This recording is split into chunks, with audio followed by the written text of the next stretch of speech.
आता जे काही आहे ना ते सगळं जानकीच्या हातात आहे. तुम्ही सांगितल्याप्रमाणे नंदिनीच्या अस्थी मी शिवाप्पाकडे सुपूर्द केल्या. त्याचं स्थान होतं तसंच आहे, तसंच राहील. अहिल्या किल्लेदार रमावती मतदारसंघातून निवडणूक लढवणार आहेत. अजून कशी नाही आली पोरगी? येईल ग. किती वेळ झाला आली?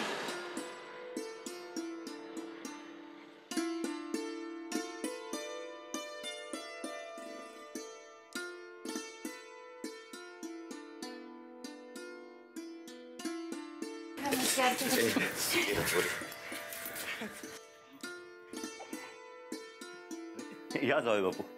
कशी आहेस? लई दिवसांनी बघितलं तुला. अरे मला कोणीतरी विचारा ना मी कसं आहे ते. अरे विचारते की, दम आहे का तुला? कसा आहेस? आणि रोजच्या रोज अभ्यास करतोस ना? आता दुसरा प्रश्न कोणी विचारायला सांगितला होता तुला? गण्या. वाड्यावर जाऊन आलात का? नाही, वाड्यावर नाही गेलो. आई आम्ही इकडेच राहणार आहोत, वाड्यावर नाही. इथंच? अगं मग चांगलंच आहे की. पण हे समजा आपण इथंच बोलायचं. चल आत्या, चल की नाही. या जाऊया बापू. या चला.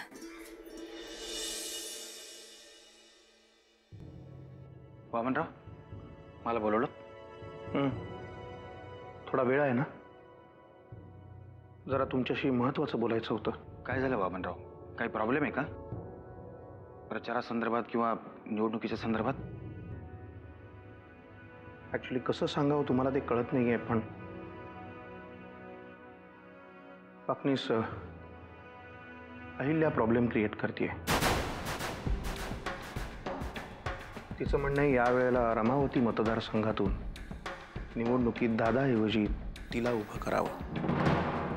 काय? हे कसं शक्य आहे?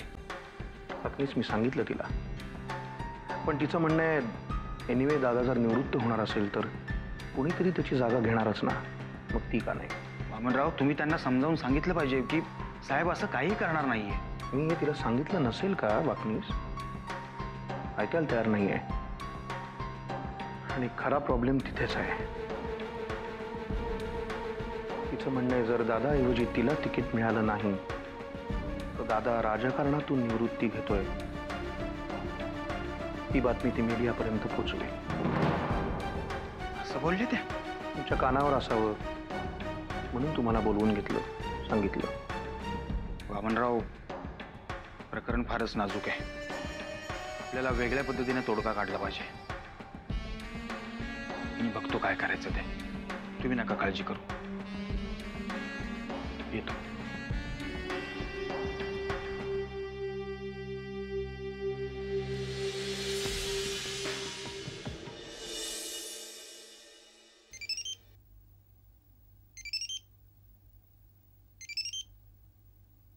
हॅलो. हॅलो जानकी, कशी आहेस ग?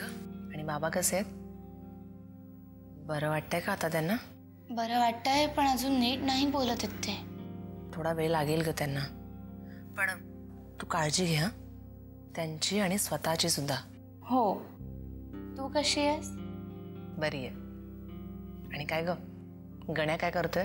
गण्या गेलाय त्याच्या मित्रांबरोबर बाहेर फिरायला. खुश असेल ना एकदम? हो, एकदम खुश सुद्धा आहे. आणि यांना हसवण्यासाठी वेगवेगळे प्रयोग सुद्धा करतोय. वेगवेगळे प्रयोग म्हणजे? अगं, त्यांनी मुंबईहून येताना एक जोकांचं पुस्तक आणलंय. त्यातले जोक्स वाचून दाखवत असतो यांना. काय? गण्या बाबांना जोक वाचून दाखवतो? हो. वा. आणि बाबा काय करतात? नाही म्हणजे हसतात की झोपतात? झोपतातच जवळजवळ. वाटलंच होतं. एक काम कर, गण्या आला ना की त्याला मला सुद्धा फोन करून एक जोक ऐकवायला सांग. नाहीतरी अलीकडे मला सुद्धा झोप लागतच नाही. हो, सांगते. बरं अमृता, यांची औषधांची वेळ झालीये. मी ठेवू फोन? हो ठीक आहे. काळजी घ्या. तू पण. ठेवते.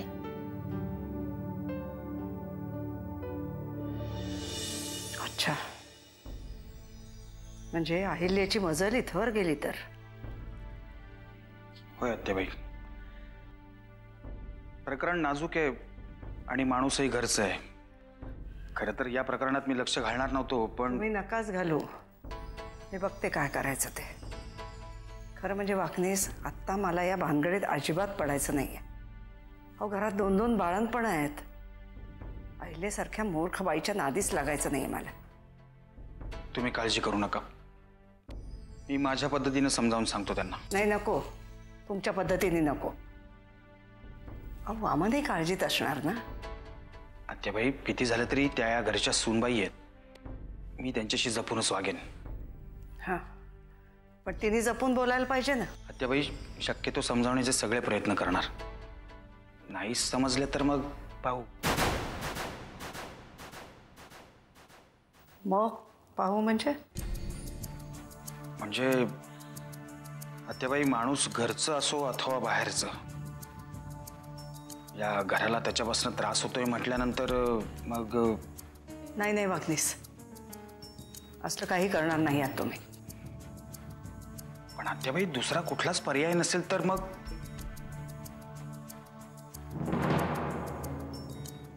ठीक आहे. तुम्ही काळजी करू नका. त्या काही कोणी कसलेल्या राजकारणी नाहीयेत. मी सांभाळेल. ती कसलेली राजकारणी नसली तरी एका कसलेल्या राजकारण्याची मुलगी आहे, हे विसरू नका. ठीक आहे, मी बोलतो त्यांच्याशी. येतो.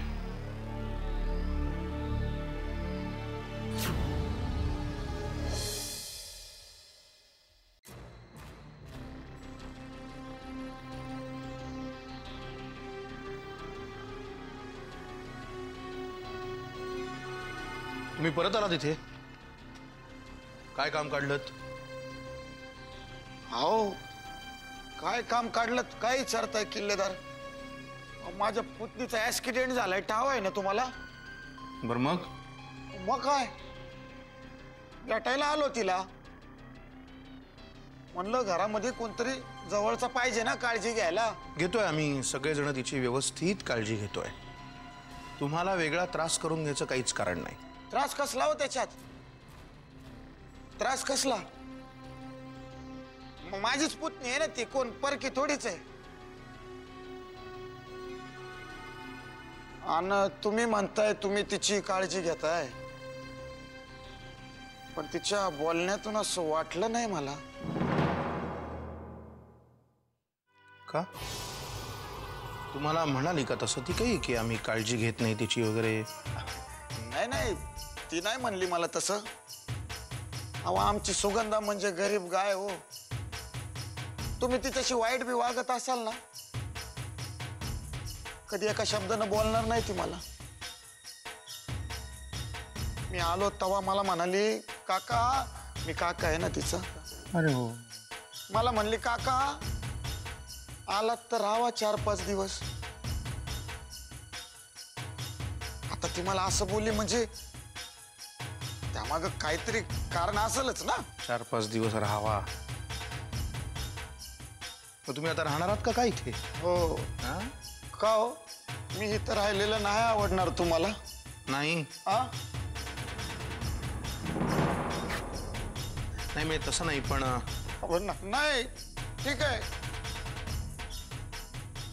ठीक आहे साहेब. आमचे मान अपमान सगळं कळतंय आम्हाला. नसेल तुमची इच्छा तर नाही राहत बाबा इकडं.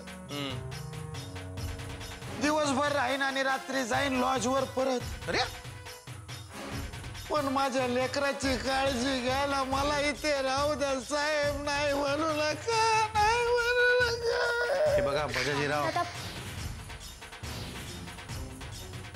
ते म्हणतात तेवढे दिवस राहू दे ना त्यांना इथे. नाही नाही, राहू द्या ताई. उगाच कशाला एका माणसाचा जादा खर्च किल्लेदारांवर. तसं नाही मामन दादा त्यांची पुतणी आजारी आहे, तिच्यासाठी आलेत ना ते इथे.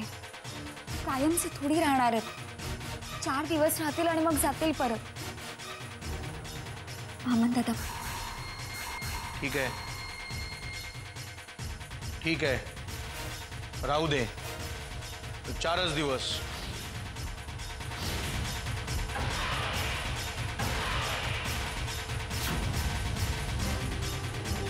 अमृताताई चला बरं. आव चला तुम्ही. अगं काय झालंय? बसा इथं. पण काय झालंय काय? मी ना बदामाचा शिरा केलाय तुमच्यासाठी. हे घ्या. कशाला केलास उगाच? मला खरंच नकोय ग. आओ खा. बाळ आहे ना एकदम ताकदवान होतं बघा हा शिरा खाल्ला की. घ्या.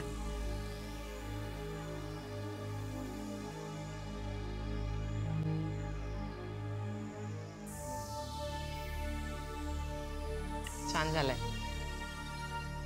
अमृताताई एक विचारू?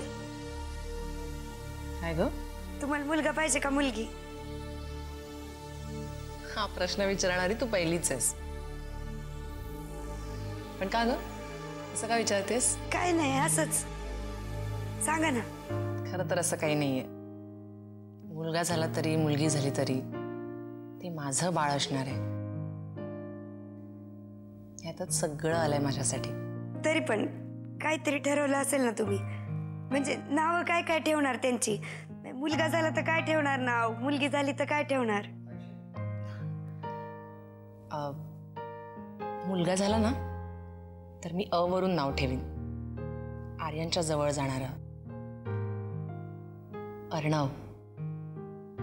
आणि जर मुलगी झाली ना तरी सुद्धा अ वरूनच नाव ठेवीन. आर्या. आर्या आर्यन सरतापे. किती बरं वाटतंय तुम्हाला असं हसताना बघून. मी पण असेच काय काय स्वप्न रंगवत बसायचे माझ्या बाळासाठी. मला वाटायचं किती बी कष्ट पडले तरी चालतील पण त्याला काही कमी पडू नाही देणार मी. पण बघा ना माझ्या नशिबाने माझे सगळे स्वप्न हिरावून घेतली माझ्यापासून. आता एकटीच रडत बसते कितीच्या किती वेळ. कुणाला सांगू माझं दुःख? कुणीच नाही ऐकून घेणार. मी नकोशीच झालीये सगळ्यात. अगं असं का म्हणतेस तू?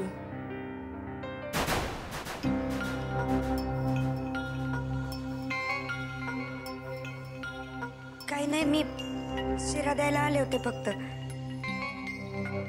जाते मी.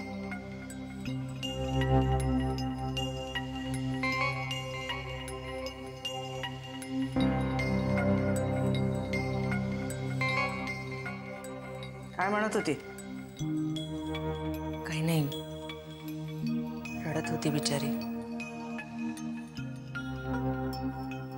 शेवटी मूल गेलंय ग तिचं.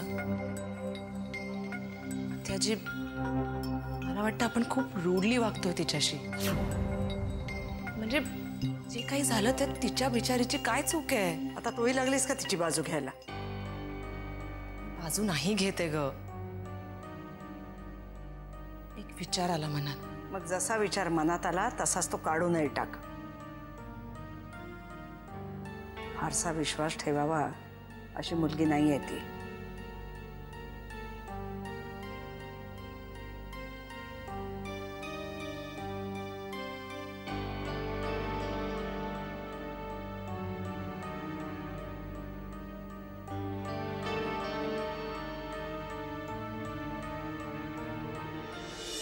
अरे वा, आज चक्क तुम्ही आम्हाला भेटायला आलात वाकनीस. आमचं भाग्यच म्हणायचं. आता तुम्ही काम काढलंय म्हटल्यानंतर यावंच लागणार आम्हाला. मी माझं काहीही काम नाहीये तुमच्याकडे. असं कसं? वामनरावांकडनं आम्हाला तुमच्या प्रस्तावाबद्दल कळालंय. अच्छा, म्हणजे बातमी तुमच्यापर्यंत पोहोचली म्हणायची. बातमी कुठलीही असो, आधी आमच्याकडे येते आणि मगच पुढे जाते. हो का? म्हणजे तुम्हाला कळलंय तर.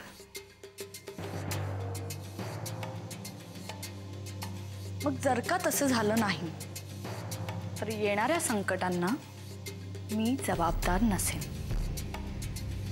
पहिल्या वहिनी आम्ही तुम्हाला तिकीट मिळवून देऊ नक्कीच, पण त्यामध्ये एक बदल असेल.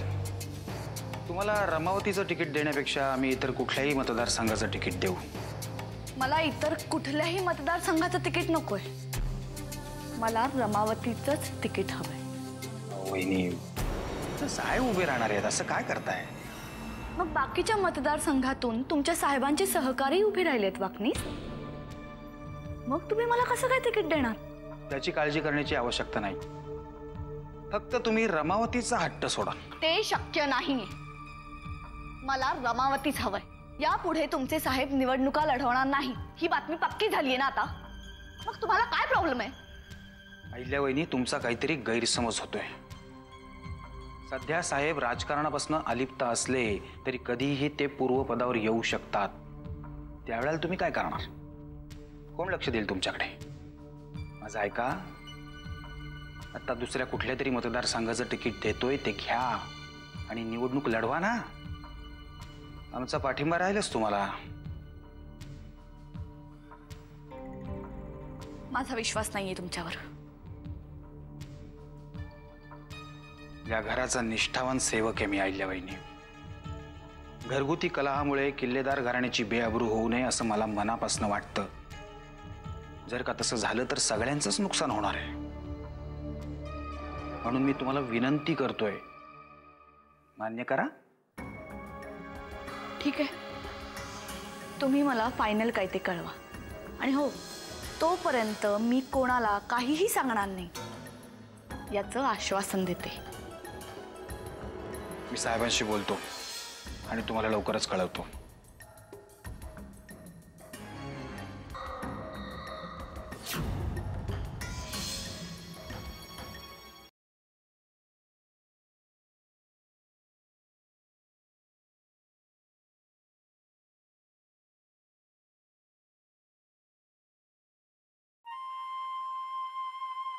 आज खूप दिवसांनी आईच्या हातचं जेवले. काय मजा आली. गावाकडच्या जेवणाला ना एक वेगळीच चव असते. चुलीवर करतात ना, चुलीचा एक वेगळाच वास आला येतो. मला फार आवडतो. तुम्हाला? कधी कधी. हे काय उत्तर झालं का? नीट सांगा ना, आवडतो तुम्हाला? मूड असेल तर आवडतं, नाही तर नाही. मग आज मूड आहे? परत बरं, जाऊ दे. मला सांगा, उद्या काय काय करायचं आपण एक काम करू. सकाळीच बाहेर पडू, भरपूर फिरू आणि थेट रात्री घरी परत येऊ. चालेल?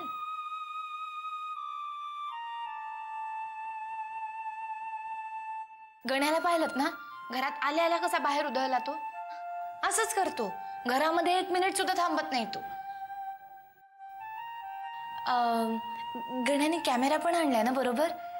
थांबा, आपण दिवाळीचे फोटो पाहूयात.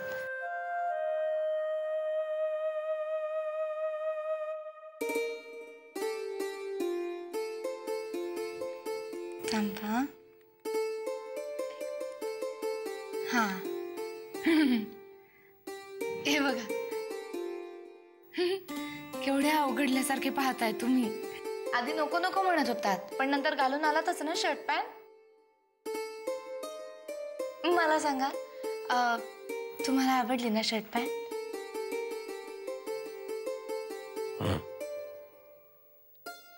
परत बरं, मला सांगा, मी त्या ड्रेसमध्ये कशी दिसत होते? छान. असं का बोलताय? नीट बोला ना. नाचताय का बायकोच्या माहेर येऊन? सांगा मला, तुम्हाला आवडला होता ना तो शर्ट आणि पॅन्ट? शिवाप्पा काय करत असेल ग? त्याची मुलगी नाहीये, त्याच्याकडे असेल तिचा एखादा फोटो.